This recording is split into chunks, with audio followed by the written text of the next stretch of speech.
नमस्कार। आज हम राज्य में केंद्र एवं राजस्थान सरकार की जो विद्यार्थी कल्याणकारी योजना और पुरस्कार है उनसे संबंधित जो कुछ प्रश्न रह गए थे उनकी चर्चा करेंगे। तो देखो, एक तो ये प्रश्न बन सकता है कि नन्ही कली योजना का संबंध किस जिले या किन जिलों से है। किसका संबंध? नन्ही कली जो योजना है इसका संबंध किस जिले या किन जिलों से है? उदयपुर से, कोटा या उदयपुर, इनके अलावा बीकानेर या जोधपुर, या उपरोक्त सभी। तो देखो, नन्ही कली योजना का जो संबंध है ये किस जिले से है? उदयपुर जिले से। किस जिले से संबंध है? उदयपुर जिले से।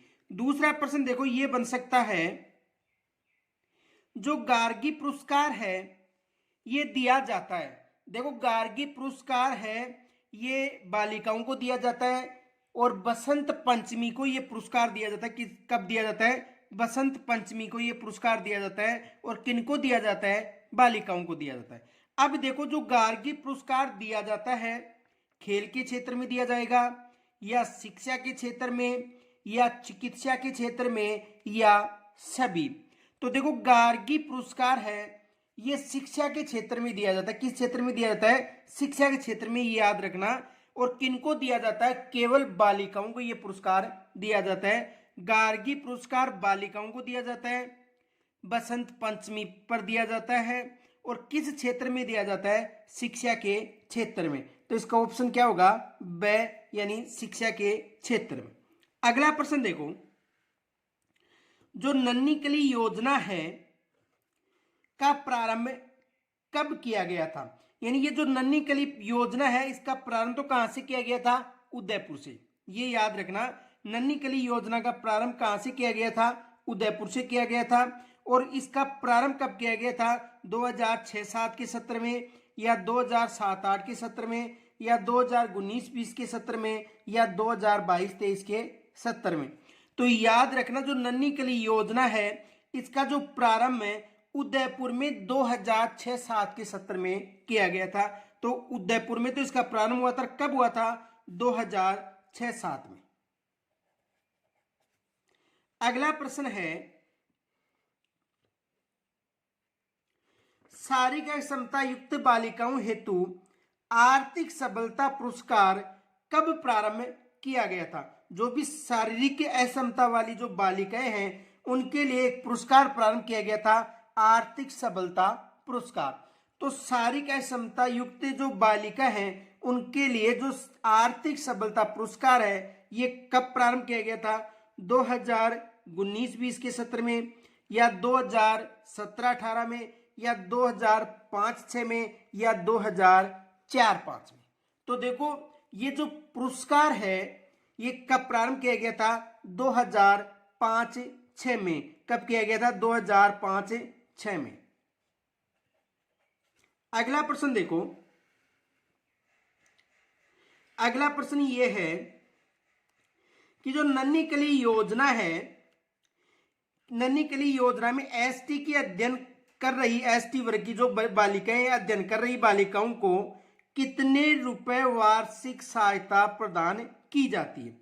तो देखो, नन्ही कली योजना कब प्रारंभ हुई थी? 2006-07 में। ये याद रखना, ये योजना कब प्रारंभ हुई थी? 2006-07 में ये योजना प्रारंभ हुई थी।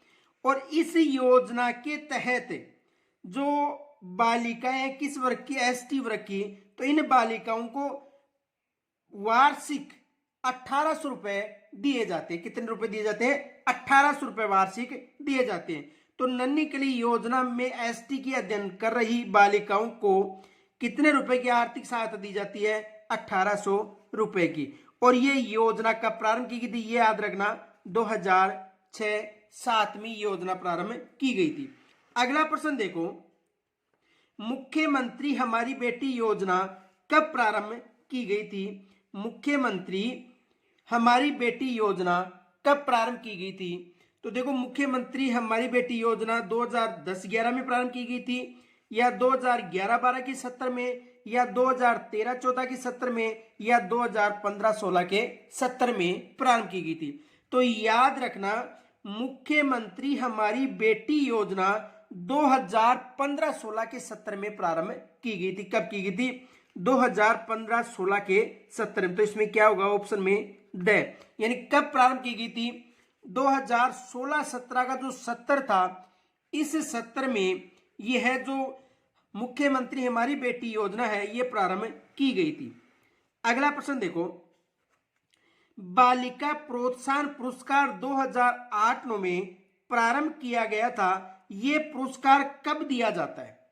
यानी जो बालिका प्रोत्साहन पुरस्कार है कब प्रारंभ किया गया था? 2008-9 में। यहां से भी प्रश्न बन सकता है। प्रश्न यह बन सकता है कि बालिका प्रोत्साहन पुरस्कार कब दिया गया था? 2008-9 में। यह भी प्रश्न बन सकता है।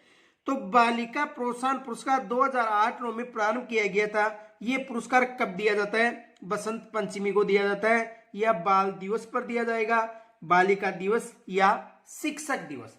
तो देखो, यह जो पुरस्कार है यह पुरस्कार दिया जाता है बसंत पंचमी को। याद रखना, बालिका प्रोत्साहन पुरस्कार भी कब दिया जाता है? बसंत पंचमी को। और कब प्रारंभ हुआ था? 2008-9 में। यह भी याद रखना। और कब दिया जाता है? बसंत पंचमी को। अगला प्रश्न देखो,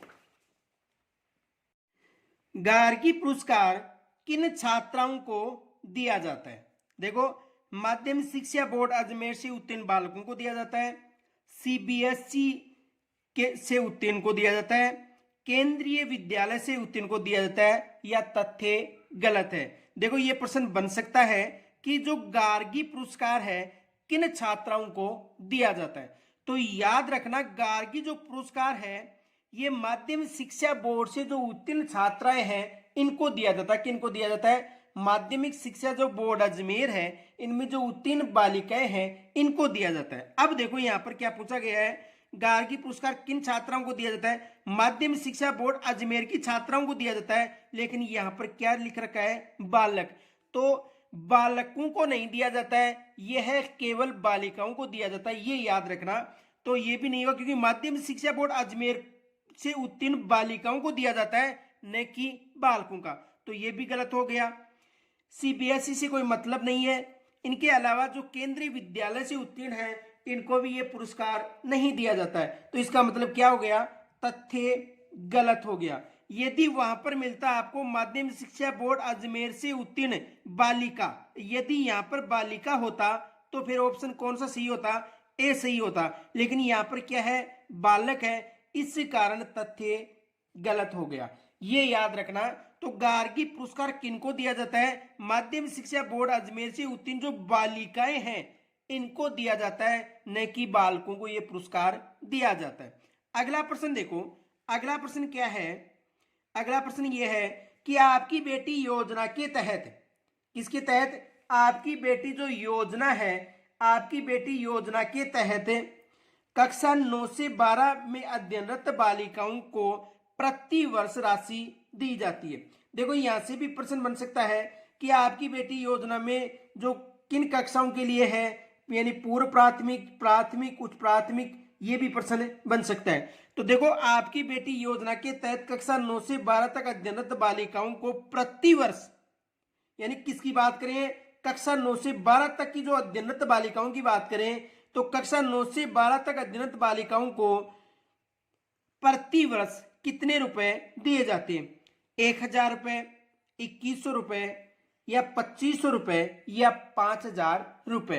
तो देखो, आपकी बेटी योजना के तहत कक्षा 9 से 12 तक जो अध्ययनरत बालिकाएं हैं इनको प्रति वर्ष 2500 यानी 2500 रुपए दिए जाते हैं। यानी 9 से 12 तक की बात करें तो 9 से 12 तक की जो बालिकाएं हैं इनको कितने रुपए दिए जाएंगे? 2500 रुपए प्रति वर्ष दिए जाएंगे। किस योजना के तहत? आपकी बेटी योजना के तहत। अगला प्रश्न देखो, अगला प्रश्न यह है, देवनारायण गुरुकुल योजना किस वित्तीय वर्ष में प्रारंभ की गई थी? ये याद रखना, ये एग्जाम में प्रश्न बन सकता है। देवनारायण गुरुकुल योजना किस वित्तीय वर्ष में प्रारंभ की गई थी? 2011-12 के वित्त वर्ष में, या 2010-9 के वित्त वर्ष में, या 2008-7 के वित्त वर्ष में या 2005-4 के वित्त वर्ष में। तो किस वित्त वर्ष में दी गई थी? तो याद रखना, देव नारायण जो गुरुकुल योजना है ये 2011-12 के जो वित्तीय वर्ष या सत्र था इसमें प्रारंभ की गई थी। तो किसमें? 2011-12 में। अगला प्रश्न देखो, अगला प्रश्न है, राज्य सरकार के द्वारा प्रदेश में प्रतियोगी परीक्षाओं की तैयारी कर रहे छात्रों के लिए निःशुल्क डैश डैश ऐप लॉन्च किया गया है। देखो ये प्रश्न मोस्ट माना ये एग्जाम में प्रश्न बन सकता है।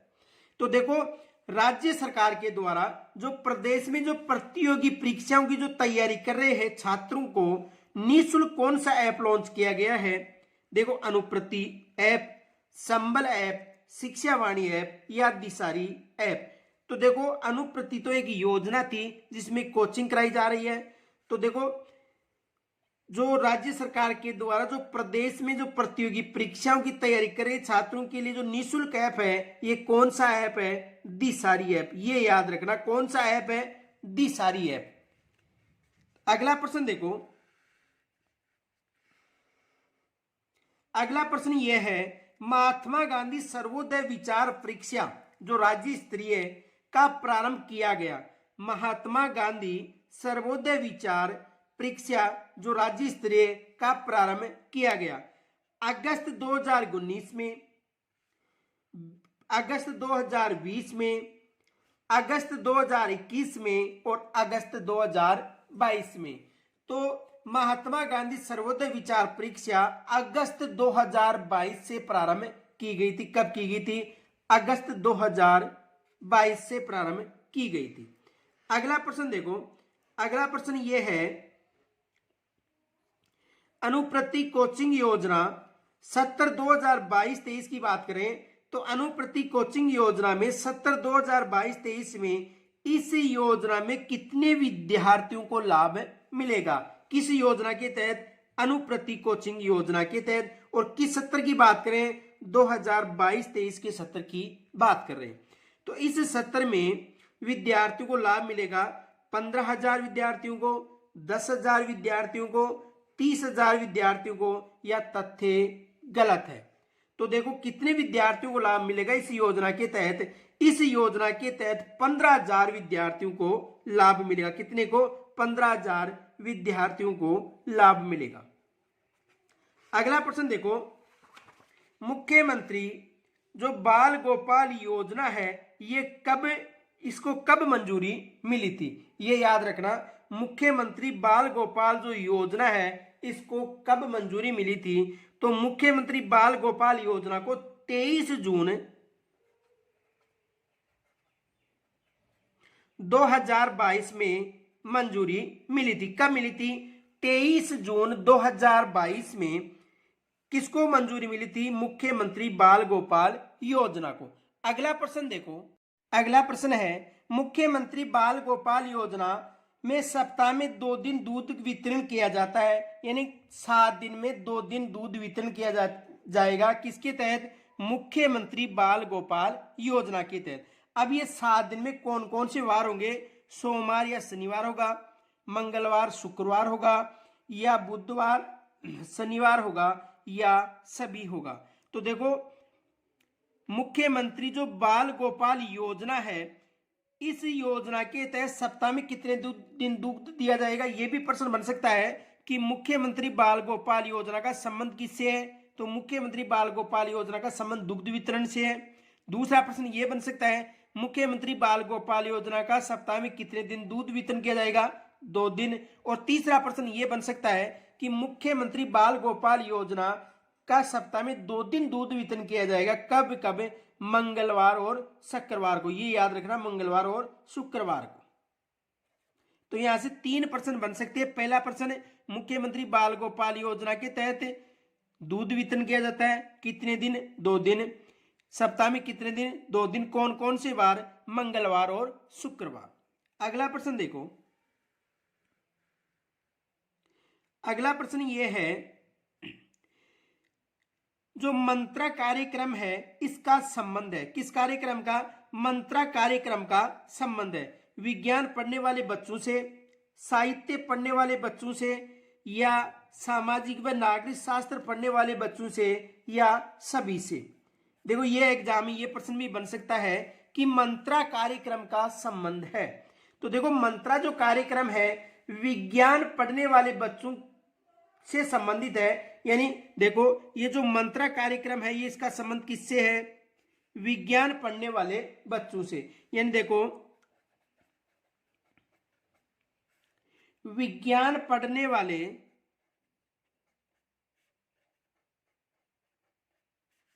बच्चों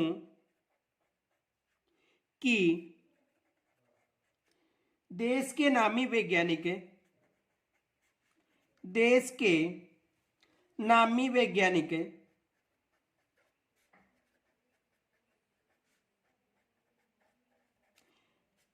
देश के नामी वैज्ञानिक के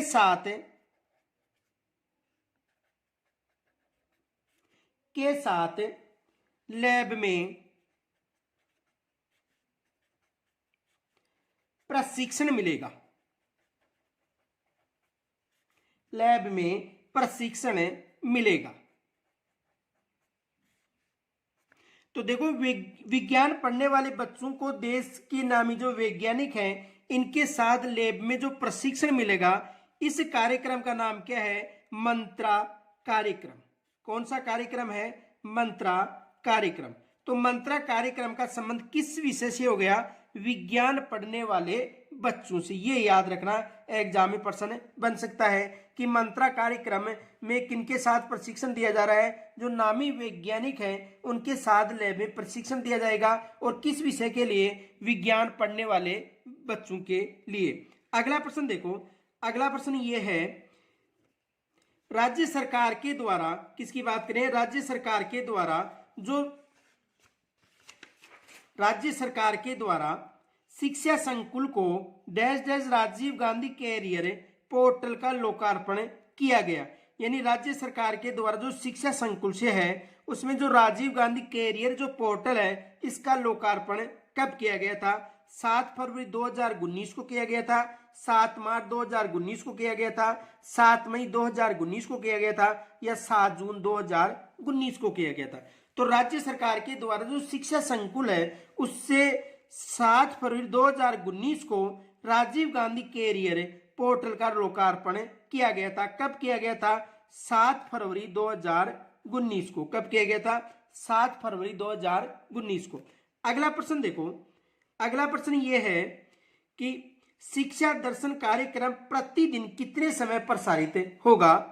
195 मिनट, 200 मिनट, 210 मिनट, या 395 मिनट। तो देखो शिक्षा दर्शन जो कार्यक्रम है ये 3.25 घंटे प्रसारित होता है प्रतिदिन, यानी 195 मिनट। कौन सा कार्यक्रम प्रसारित होता है? शिक्षा दर्शन कार्यक्रम। ये याद रखना, शिक्षा दर्शन कार्यक्रम प्रतिवर्ष 3.25 घंटे यानी 195 मिनट कार्यक्रम प्रसारित होता है। अगला प्रश्न देखो, अगला प्रश्न है शहरी और ग्रामीण क्षेत्रों के बालिका कॉलेज और स्कूलों में लड़कियों को अपराध के खिलाफ आवाज उठाने और लड़ने के लिए आत्मनिर्भर बनाने के लिए कौन सी योजना प्रारंभ की गई है? दोबारा समझो प्रश्न देखो, बात करें शहरी और ग्रामीण क्षेत्र की, यानी शहरी और ग्रामीण क्षेत्र में जो बालिका कॉलेज है और जो स्कूल में है जो लड़कियां हैं वो अध्ययनरत हैं, तो उनको अपराध के खिलाफ आवाज उठाने और लड़ने के लिए आत्मनिर्भर बनने के लिए कौन सी योजना प्रारंभ की गई है? देखो संबल योजना, लाडो योजना, सारथी योजना, या उपयुक्त सभी। देखो ये प्रश्न मोस्ट माना, ये एग्जाम में प्रश्न बन सकता है। तो ये जो शहरी और ग्रामीण क्षेत्र में जो बालिकाएं हैं जो कॉलेज में अध्ययनरत है, स्कूल में अध्ययनरत हैं, उनको अपराध के विरुद्ध आवाज उठाने के लिए जो योजना प्रारंभ की गई थी वो थी सारथी योजना। तो इसमें क्या होगा? स। अगला प्रश्न देखो, सारथी योजना कब प्रारंभ की गई थी? 24 जनवरी 2018 को प्रारंभ की गई थी, या 24 जनवरी 2019 को, 24 जनवरी 2020 या 24 जनवरी 2021 को। तो देखो ये योजना कब प्रारंभ की गई थी, कौन सी, सारथी योजना। यानी सारथी योजना का मतलब शहरी और ग्रामीण क्षेत्र में बालिकाओं के लिए ये योजना चलाई गई थी। और ये योजना चलाई गई थी 24 जनवरी 2018 को। याद रखना, सारथी योजना कब प्रारंभ की गई थी, 24 जनवरी 2018 को सारथी योजना प्रारंभ की गई थी। अगला प्रश्न देखो, लाडो रानी योजना का प्रारंभ किस जिले से किया गया था। यह प्रश्न भी एग्जाम में बन सकता है, मोस्ट प्रश्न माना इसको भी, कि लाडो रानी योजना का प्रारंभ किस जिले से किया गया था। सीकर से किया गया था, अजमेर से किया गया था, जोधपुर से किया गया था या नागौर से। तो जो लाडो रानी योजना है इसका जो प्रारंभ है वो कहां से किया गया था, नागौर से। किस जिले से प्रारंभ किया गया था, नागौर जिले से। कौन सी योजना, लाडो रानी योजना का प्रारंभ किस जिले से, नागौर से। अगला प्रश्न देखो, आपकी बेटी योजना कब प्रारंभ की गई थी। ये आपको कमेंट्स के द्वारा मुझे बताना है कि आपकी बेटी योजना कब प्रारंभ की गई थी। ये आपको कमेंट्स के द्वारा मुझे बताना है। इनके अलावा यदि आपको समस्या हो तो मुझे जरूर बताना। और कल हम नए वीडियो के साथ फिर पुनः मिलेंगे, तब तक के लिए नमस्कार।